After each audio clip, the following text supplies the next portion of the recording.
What's going on, y'all? It's Rob with Americanbully.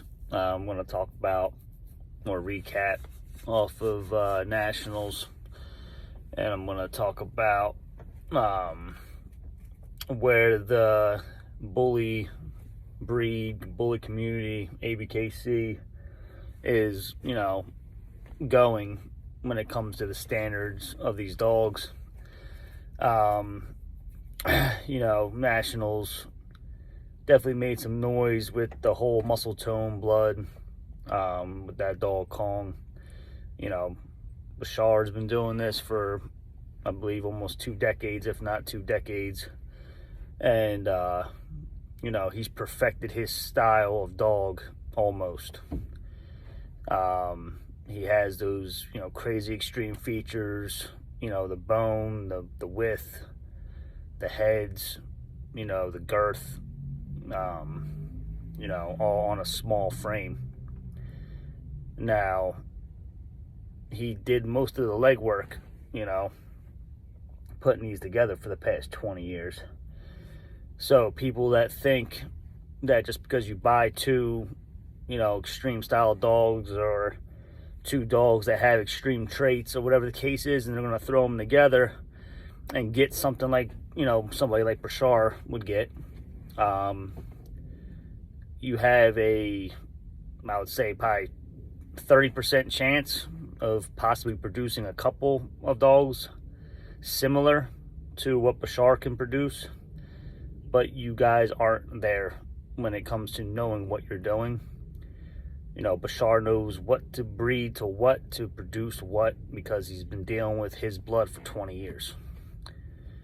So that's the big,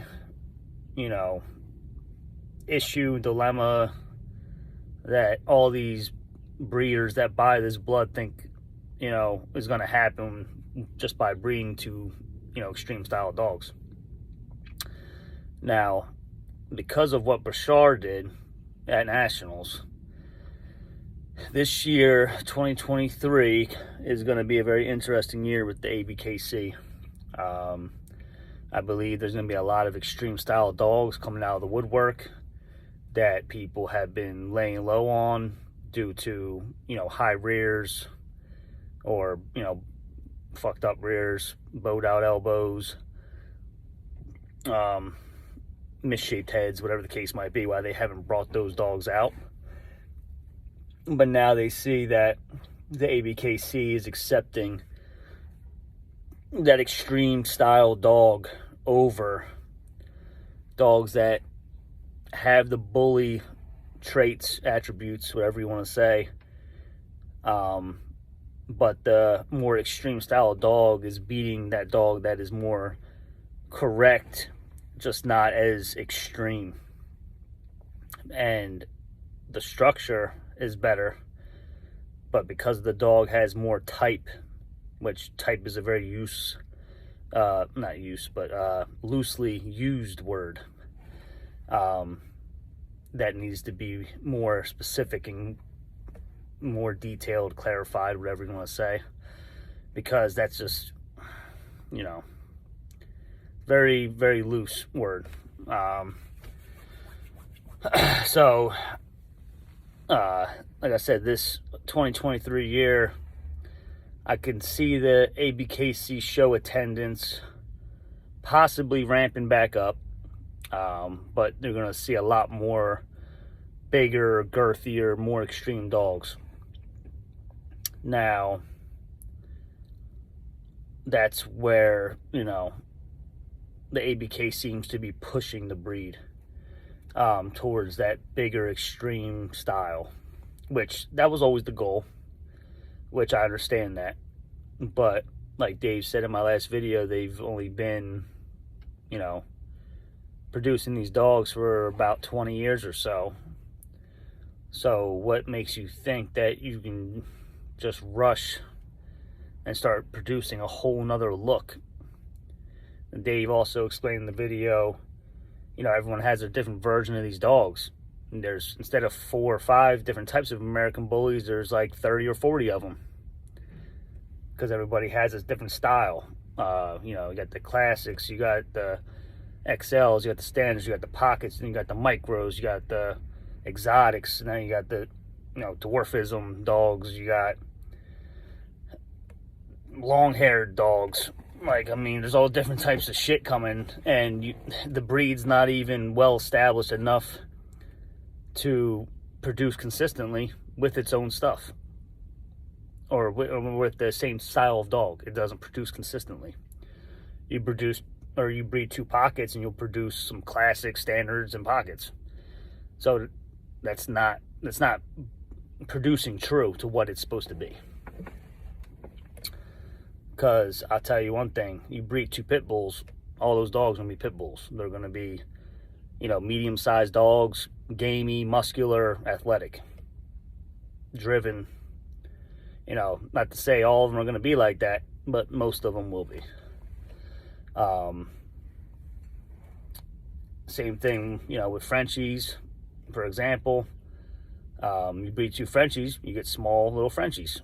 You get some of them might be more muscular than others, some might have better structure than others, but they're still all the same size, same, whatever colors the parents are is whatever the gene pool pulls, from the phenotype, and that's what you get. So, again, Bashar set the tone once again. He set it back when Magoo and Casablanca and all them were real big, and even before that. This dude's been setting trends for a long time, and he is, I would say the GOAT of the extreme dog. You got some people that try to compete with him, but they are not on his level when it comes to the extreme. They might have a little bit cleaner dogs, but they're not as extreme, which, Bashar's almost there. He has a couple more tweakings to do, and he should have a pretty complete extreme dog, and that's awesome. I mean, that will better the breed and better the gene pool, and hopefully those genes will be dominant enough to carry over and produce some clean, extreme, healthy, big bully dogs, and that will benefit the community more than anything. And I hope he gets there, and I hope I can see him get there, because that's, just going to be a win for the breed overall. And be doing a live on Instagram either tonight or tomorrow with Bashar and Eddie and possibly one other person, and we are going to talk about Muscletone, where, how it all began with him. Get a little bit more personal with him, and he seems like he is a humble guy, but he knows what he is, and he is the best. Like I said, he's the GOAT of the extreme. So he can come off cocky, arrogant, whatever the case might be to some people, but I would be too if I was selling dogs for millions of dollars. I mean, that's just what it is. And people that watch these videos, you'd be the same way. So I mean, this dude is somebody that a lot of y'all wish you were. I definitely wish I had some success like him. Not saying I would sell dogs for millions, but to be able to sell litters as soon as they're born, 4, 5, 6 weeks old, every single time, which I pretty much have out of, 9 litters. But I built a reputation for myself, and I tried to produce more of a clean style dog, not as extreme, but I'm getting there because I'm taking the long road, which, I'm sure Bashar took in the beginning of his journey with the Muscletone blood extreme style dogs that he produces today. And he picked whatever bloods he had, and he line bred it, inbred it, and picked, whatever secret sauce, or picked whatever pieces of the puzzle that he knew he needed, and put it all together. And that's the thing. Bashar knows what to breed to what to get these dogs. Y'all don't. He has a specific science, whatever dogs he knows has that secret sauce of that, bulldog traits, or whatever the traits that he has in his yard.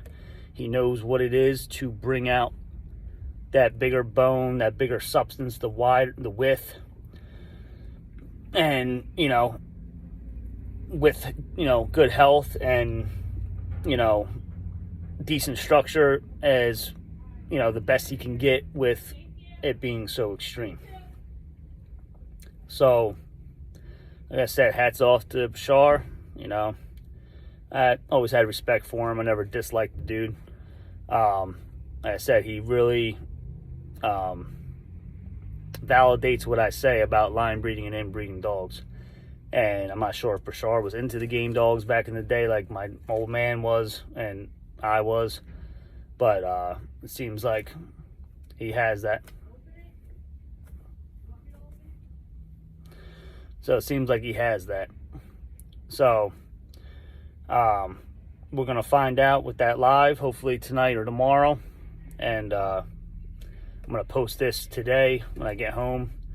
And hopefully everybody can get on there on Instagram around, you know, it's probably going to be either tonight around 8, 9 o'clock or tomorrow, possibly. I'm going to try to do it around noon, maybe 1 o'clock on Saturday.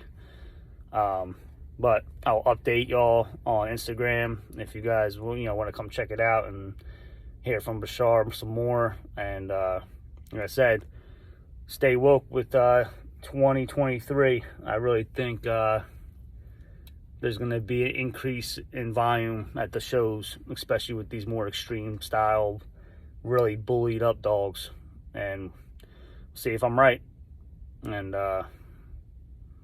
make sure you bring your A game and try to bring up the most beefed up dog that you have in your yard, because it's going to be hard to compete with these bigger dogs. And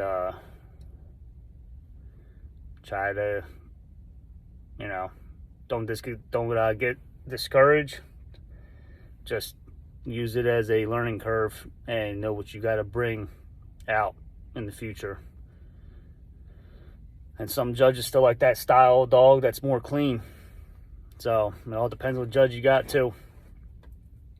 So hope this video reaches as many people as it can for this live. And I hope you guys understand what I'm telling you when it comes to this 2023 season.